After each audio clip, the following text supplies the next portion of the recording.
For nearly 4 weeks, the Convoy for Freedom demonstration was one of the largest human rights demonstrations the country have ever seen, and yet it remained perfectly peaceful, at least from the side of the protester. The Convoy for Freedom to Ottawa grew from a trucker protest against cross-border vaccine mandate to a protest against all COVID restrictions for all Canadians. And so thousands of truckers and their supporters headed to Ottawa. Even before they arrived, Prime Minister Trudeau was making claims about these people he had never even talked to. The small fringe minority of people who are on their way to Ottawa or who are holding unacceptable views that they're expressing do not represent the views of Canadians who have been there for each other, who know. And even before the convoy came to his doorstep, Trudeau had his mind made up about people who disagree with his handling of the pandemic.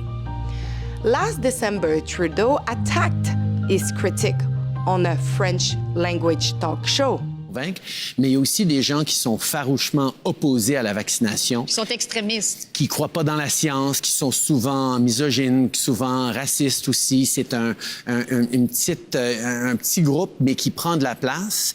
Et là, il faut faire un choix en tant que leader, en tant que pays. On the morning of January 28th, a day before the protest, a pickup truck was photographed with a Confederation flag and a Canadian flag. Clearly, the psychological shortcut was in reference to the convoy, which for the most part hadn't even arrived on scene yet. Why is the reference to a Canadian flag automatically associated with the protester? Everyone is Canadian and has the right to have a Canadian flag, right? That morning, anyone could have had that flag in order to discredit the convoy. And moreover, all the easier not to be confronted with protesters since they were not yet present. The following day was the day that would initiate the 3 consecutive weeks of the Freedom Convoy movement, during which the first impression is made by what people can observe. 2 incidents involving inappropriate signs took place. First, some photos of a man carrying a Confederation flag were publicized. Let me explain a bit about what happened that day. This man, fully masked, also wearing sunglasses, came to the demonstration alone with a apparently custom-made high-quality flag, was seen at Parliament Hill and reportedly walking for a while down Wellington Street. This man certainly did not want to be recognized, and the photo taken of him, which have been highly publicized, are not low-quality photos either, but are from experienced photographers. One of them, Dave Chang, who sold his photo onto Getty Image, including the one of the man with the Confederation flag, which was sold for the modest sum of $575. He was Prime Minister Paul Martin's official photographer from 2003 to 2006, and is now a freelance photographer who provides photos for editorial as well as for corporation. Not only can we see pictures of the convoy on his page, but we can also see portrait of Mr. Trudeau. Curiously, his Twitter account is protected and his Instagram account is private. I wrote to him without receiving any answer. The second photographer, Andrew Mayday, also seems to be close to Mr. Trudeau when we look at his photo, which he has also published in several legacy media outlets. His Twitter is also protected. Randy Boswell, a Carleton-based journalist working for iPolitic, was also there.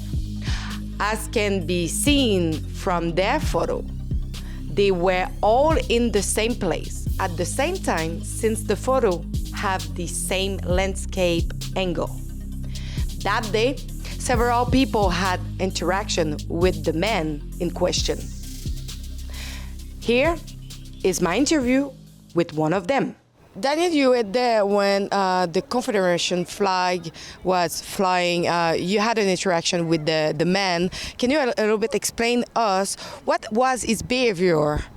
Yeah, I mean, I was working that day. I was a body man with Maxim on the day. He was hovering nearby Maxim, trying to get his flag in the background of a bunch of Max's photos, which is the last thing we need. So I was pushing him away. I didn't get to see his face or anything. He was fully masked the entire time with like a balaclava, so you could only see his eyes and his mouth. After a while, I got fed up, and I just told him, like, bro, you're clearly a plant.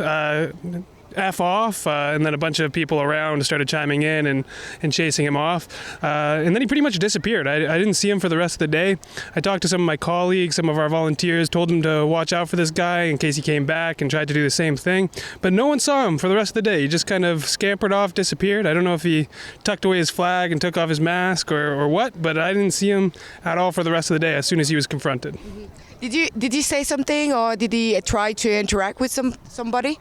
He didn't try and interact with me. I didn't see him talk with anyone. He was just kind of trying to get his flag into people's pictures and stuff, trying to make sure it got out there, which I thought was pretty strange behavior. I thought the flag in general was kind of strange. It was clearly like custom made and stuff for this occasion in specific, which I thought was kind of suspicious. But no, as soon as I talked to him, he disappeared. Mm-hmm. Do he was a part of the protester or not? All the people around me had the same opinion. Like they were wondering what he was doing, what he was trying to do. They didn't like the flag. As soon as I called him out, everyone started going with me, saying get out of here and stuff like that. No one was interested in the kind of flag he was espousing. Mm-hmm. So do you think that he came there for a purpose to disturb? He definitely looked like an agitator to me. I don't think he was part of the protest, and it was definitely very strange how he just disappeared as soon as he was called out, but I don't know. I don't have any special info or anything. So clearly, this man would not have been part of the protest and was simply coming to discredit the movement. Second, one Nazi flag was seen along the left side of the Château Laurier.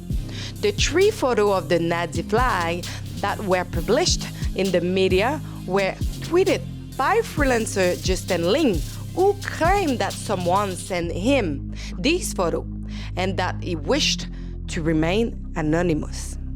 His photos were then republished by Amni Singh, who happened to be Jagmeet Singh, NPD Executive Director.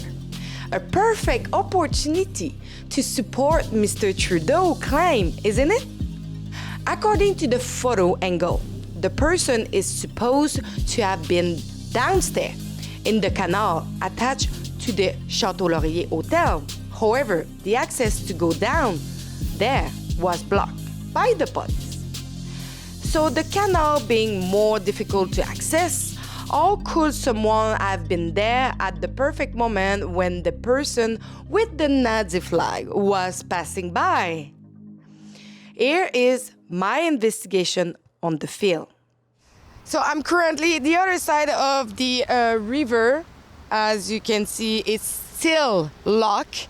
We are now 2 weeks after the convoy have been dismantled, but we talk about the Nazi flag who have been shown on the picture on the other side, and the only way that the picture have possibly been taken is or on this step just right there, or on the other step there, where the angle is the perfect angle to take the picture there, or probably a little bit down there. The only thing is like this place was locked, and this door was locked by the police as well. So, someone was allowed to take the picture in this area and down there. It was prohibited to enter here. So, my question is, who were there, how they enter here, and for which purpose they were there in the same time that the Nazi flag was showing on the other side. At the perfect moment where nobody else saw the Nazi flag or close to the Parliament Hill and on Whittington Street, only that time, perfect moment, and afterwards, these people have went away and we never saw this flag again. So my question is, who? And the picture I've been taking by one freelancer that I've been shown on the internet is not being taken by him, but he said that it was sending by someone to him during the night, and it was Justin Ling, the one who had published the picture, but it was sent by someone else. So you can see me right now. I'm here where the picture had been taken, just here and as well here. And you can see that the angle is not working because now Guillaume Roy, my camera person, is on the bridge right now, taking me, and it's not the same angle. So my question is, if the person wanted to take the picture, it's all down. I will show you the picture on the screen right now, but it's all down there on the street or a little bit up there, but I'm pretty sure that the person was on the street. The stair was closed, the access was closed, and these people was coming from a park where another picture had been taken. And afterwards, after walking through the stair, we never saw the flag again. So do they just pass there to show the flag and they came back into the Fairmont Hotel? Who was this person? It was actually some individual, the same one who have been seen on the park and as well here and disappear after with the Nazi flag, but never been shown where the Freedom Convoy was. So I'm standing where the second picture was taken, and as I say, it's the park next to the hotel. You can see the Hotel Chateau Laurier just right there at my right. And so the people was walking in this park, went towards on the side of Chateau Laurier, and the flag disappeared. So is it staged to just put it out, their flag, in this park, walking where they know that some people will see them, and after that disappear? That is a little bit like mysterious. So we will show you the distance that this person have walked in total. If we follow the picture, first picture there, follow me. It's really a short distance where the flag have been seen. No picture was taken at the Parliament Hill. So, of course, if it was on Parliament Hill or anywhere else with the number of media that was present that day, many pictures will have been like on media, but only 4 pictures have been seen so far and published. You see, now we can actually begin to see the stair just in front of me where the second picture had been taken. So, and afterwards, no flag anymore. Do you think that if the people still believe that these people was part of the protest, I still say that no. They were there for discredit the movement, and I'm here to investigate on it.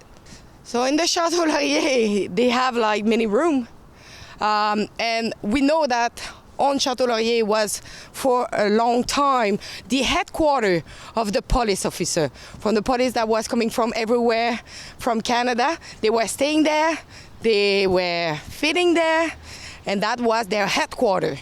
The same hotel where the Nazi flag was, and no police have interacted with these individuals, but it was full of police everywhere. And if this flag was as bad as that, probably police will have intervened, no? But now I'm standing where this second picture was taken in this stair from someone who took it from down there. So a Nazi flag whose photo revealed to have been taken by the same individual who walked a few minutes distance, who were never seen again, neither on Wellington Street nor on Parliament Hill, and who, after the photo were taken, completely disappeared from the place. Moreover, the hotel was also the headquarters of the different police units, and strangely enough, none of them would have seen it.